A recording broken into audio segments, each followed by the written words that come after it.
Mes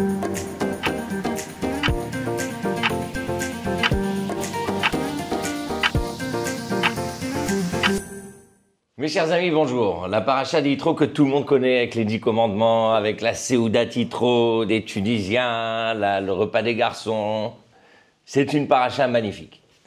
Je voudrais vous parler du premier verset de la paracha. Vaishma Yitro Kohen Midian Choten Moshe. Yitro, qui est le gouverneur de Midian et qui est très fier d'avoir un gendre qui s'appelle Moshe, en l'occurrence juif. Lui n'était pas juif. Lui, c'était un grand dirigeant d'une très grande contrée, Midian. Il était l'un des plus puissants de son époque.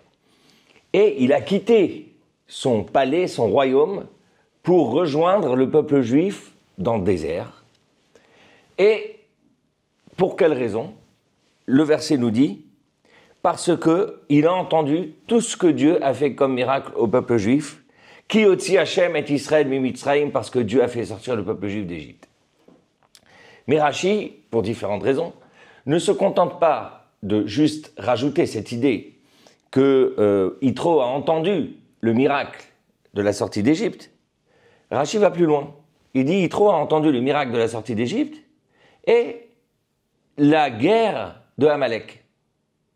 Donc Rashi rajoute l'histoire en disant « Umilchemet Amalek ».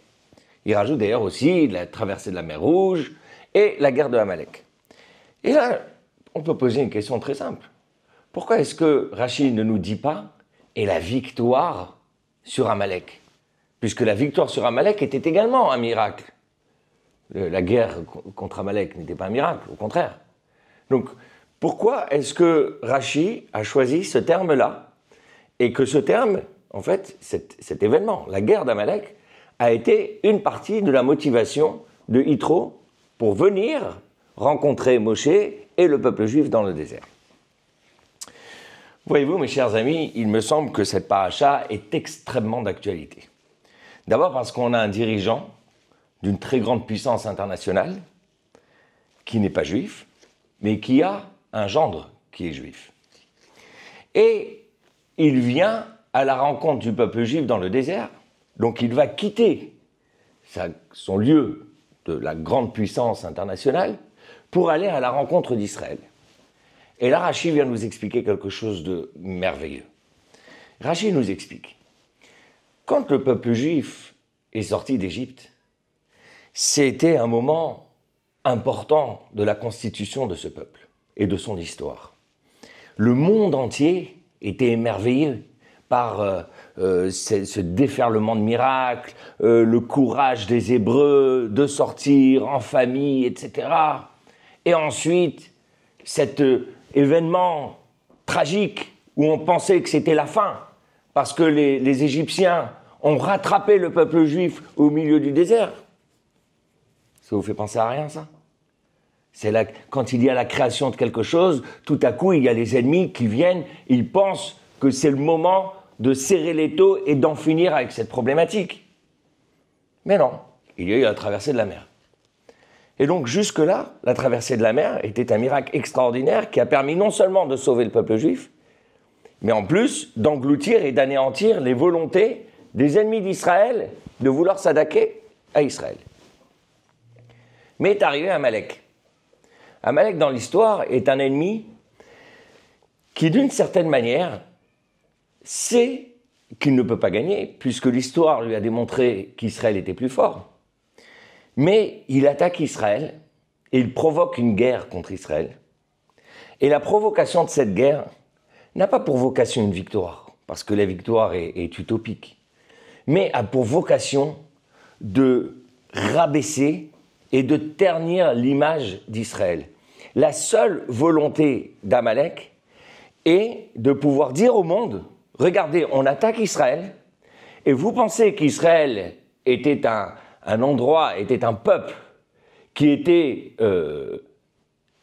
fort et puissant? Non, non, il est vulnérable.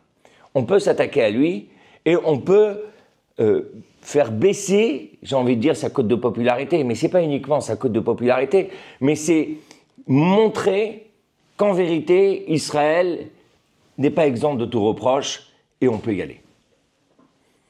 Et là, arrive un homme dont la puissance géopolitique est incontestable, qui a dans son histoire un lien avec le peuple juif, puisque la Torah nous le dit encore une fois, Choten Moshe, il est le beau-père de Moshe. Et donc, il a ce lien, mais il n'est pas juif. Mais par contre, il vient à la rencontre d'Israël, non pas parce qu'il a entendu la sortie d'Égypte, ça il l'avait déjà entendu, il le savait déjà, il aurait pu venir avant. Mais il vient parce qu'il vient sauver et il vient relever l'image d'Israël. Et d'une certaine manière, il est en train de dire, vous avez passé votre temps à traîner Israël dans la boue, eh bien moi je viens et je vais vous montrer qu'en réalité, il y a un bon et un mauvais. Et que le bon c'est Israël et que le mauvais c'est Amalek. Eh bien vous savez quoi? La Torah n'oublie pas cela. La Torah elle n'oublie pas que Yitro, c'est un homme qui a le sens moral et qui a le sens de la vérité. Non seulement de la vérité du moment, mais de la vérité historique. Et cette vérité historique, elle doit rencontrer un homme, j'ai pas envie d'utiliser le terme d'un homme providentiel, parce que toute l'histoire du peuple juif est providentielle. Mais c'est un homme qui, d'une certaine manière, est là pour dire « Je ne laisserai pas Israël traîner dans la boue ». Eh bien, la récompense à cela, c'est que la Torah lui donne une paracha. La Torah va nommer une paracha, Yitro, pour dire « Nous, Israël, on n'oublie pas nos ennemis, mais aussi on n'oublie pas nos amis. » Eh bien, il y a une paracha qui lui est consacrée, et une paracha qui porte son nom, et pas la moindre, puisque c'est l'une des plus importantes de la Torah, parce qu'on doit aussi se rappeler de nos amis.